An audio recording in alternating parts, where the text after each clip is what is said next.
Newts are next month and I haven't even started revising. Okay, it's fine, we just need to make a revision schedule, right? And then we'll be fine. It's not like I already just agreed to read 10 books and my time turner isn't working or anything. Oh, mischief. What are we gonna do, buddy? So to be a librarian, which has been my dream since I was a very small child, all I need to do is pass 3 subjects. Okay, all right, we can do this.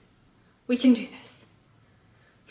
Hello kittens, and welcome back to my stress-filled revision schedule. I have got some serious planning to do if I want to pass those Newts and get to be a librarian. So let's get to it.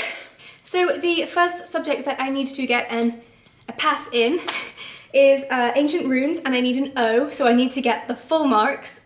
So I need to get full marks for that one. So the first thing that McGonagall said we should study for was OATs, which is recommended by a friend. So for this one, I'm going to go with Kings of the Wyld. Now this is a really hefty book.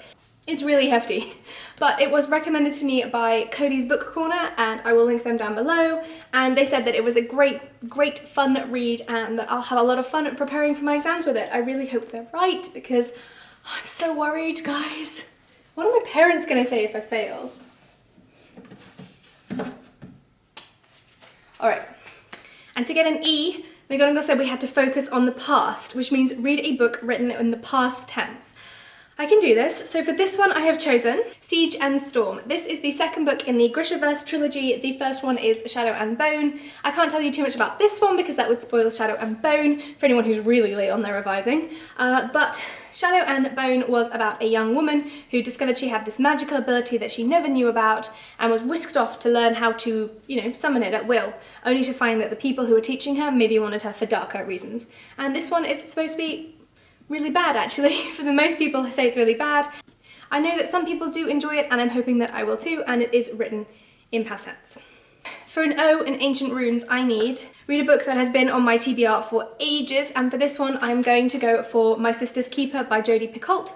This is a book about a young girl who has been raised essentially to give her sister tissues and DNA and bones because they match closely, and organs and things like that, and maybe she doesn't want to do it anymore. Maybe that's not her life. Okay, all right, that's one subject down. Ancient Runes.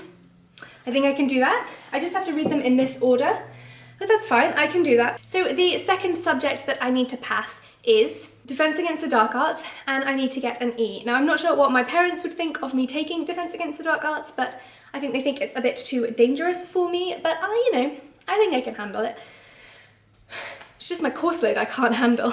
All right, so for Defense Against the Dark Arts, the first book that I need to read to get an A is a book that is black under the dust jacket. Now, I had such a hard time finding a book that was black under the dust jacket because the library doesn't really have them. But in the end, I found Head On by John Scalzi. This is a sci-fi thriller where people can compete in online games to win money and prizes, and someone dies during one of these online games, and it's all about who killed them, if they were killed, was it an accident, and yeah, it sounds kind of interesting. It's not really the kind of thing that I would normally pick up, but then it is Defense Against the Dark Arts, so that's exactly what you're aiming for, I suppose.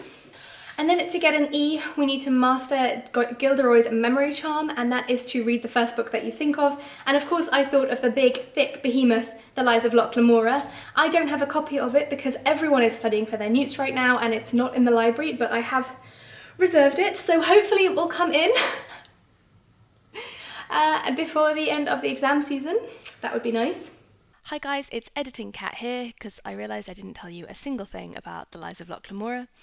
All I know about this one, it's a kind of about a group of people trying to steal something in a heist, and it's really big. And then, so I only need to get an E, so I only have to read those 2 books in order to pass Defense Against the Dark Arts, but I'm a Slytherin and I need to get an O in everything I take or my parents will be so mad at me, so instead I'm going to go for an O. And for an O, we just need to study a book set in England or by an English author, and for this I'm going to pick one of my bingo books. I'm going to pick Emma by Jane Austen. So I already had this chunk out from the library and I thought, why not continue on my Jane Austen binge and read Emma. that's the plan. Watch your head there, Mischief. Alrighty, so that's 2 exams down and I only need to pass 3. So the third exam that I need to study for is History of Magic, and again I only need an E, so they don't expect much for your typical librarian. So for an A in History of Magic, I need to read a fantasy, and again I have decided to try and buddy up with my bingo TBR as much as possible, and so for this one I'll be reading Phantom Forest. Phantom Forest is about a young girl who is sacrificed to a demon, neither of them know why, and the demon and the young girl have to join forces to get revenge. The second book I need to read in order to pass History of Magic is to read a book with a map inside. Again, from the bingo TBR, which is definitely lowering my stress levels, we have 7 Deaths of Evelyn Hardcastle. This has a map in the front. I never look at the maps. I know I'm a weird fantasy reader because I don't care about the maps. But anyway, this one has a map of the house and the grounds. The Seven Deaths of Evelyn Hugo follows an investigator who, for some reason, no one knows why, keeps waking up in different bodies every day and witnessing the same events from different people in the house's perspective. And he's trying to solve a murder. The murder of Evelyn Hardcastle, in fact. Again, that's all I need to read in order to get an E in History of Magic, but I need an O. I just need one, deep inside, you know? I just need an O. So, to get an O in History of Magic, you need to reread a favourite or to read a classic. And for me, I'm going to be picking Sabriel. When I was growing up, Garth Nix was one of my favourite all-time writers, and he probably still is, but I can't remember for the life of me what happens in this novel. All I remember is that Sabriel is the daughter of a big mage who goes missing, and she has to travel into that old world to get him back, and that they can summon or banish the dead using bells. That's all I remember. Again, I absolutely loved Garth Nix. I thought he was a fantastic author, and I'm looking forward to revisiting this classic. Alright, so that is all of the books that I needed to read in order to become a librarian with full marks, but you can't just stop there. So there are 2 more exams that I'm intending on passing this exam season, and they are Charms and Care of Magical Creatures. Now for Charms, to get an A, you need a book with a gorgeous cover, and for this one I'm going to be reading an arc called No Good, Very Bad Asian. This is about a stand-up comic in America who has a kid and then has to decide what his life is and what kind of legacy he wants to leave that kid. For E, I need to read a book under 150 pages, and for this one I'm going to be doubling up, of course, with my bingo rolls and reading Binti. It's about a young woman, Binti, the first of the Himti people, who escapes to space and uses her special powers to be in space and resolve conflicts. She is the only one of her people up there, and she probably faces some racism and stuff. And then for O, we need a paperback, and for this I'm going to go for Witch Boy. It is a graphic novel, it is a floppy paperback, and it looks really good. And what could be more meaningful to read Witch Boy for Charms?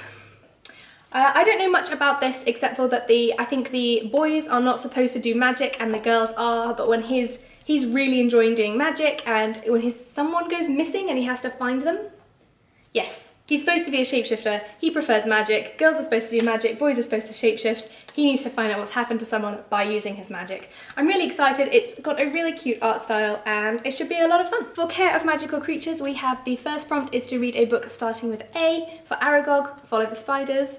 And for this one, I'm going to be reading A Streetcar Named Desire, which I don't know anything about. I know it's a classic of American literature, but that is all I know, and I'm interested to go in blind. Then for E, under 300 pages, I will be reading On Chesil Beach.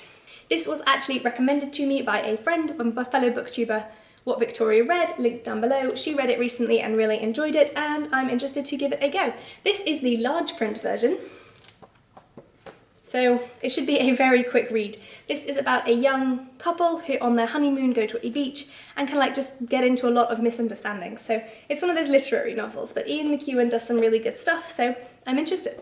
And finally, for an O in Care of Magical Creatures, we have to read a book with a bird on the cover. I was going to read the third book in the Swords and Something trilogy, which is by Melissa Caruso, but instead I decided to read The Lighthouse, because it does have so many birds. I had a lot of trouble finding birds to take my Care of Magical Creatures exam with, but in the end I found a lot of them on a really short graphic novel, so I feel like Care of Magical Creatures and Charms should both be quite easy. Sorry if the camera position has moved. My camera ran out of battery, much like my life. So that leaves us with 20 books to read in August.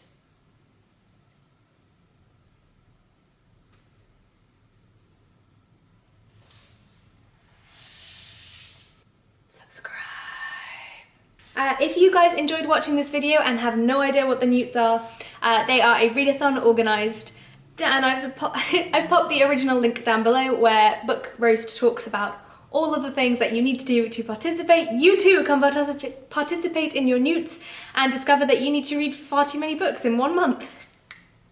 Don't forget to hit like if you liked and subscribe if you want to see more from me. I post videos on Fridays and Sundays. I hope you guys have an amazing book to fall into and a very tasty cup of tea, and I will see you next time.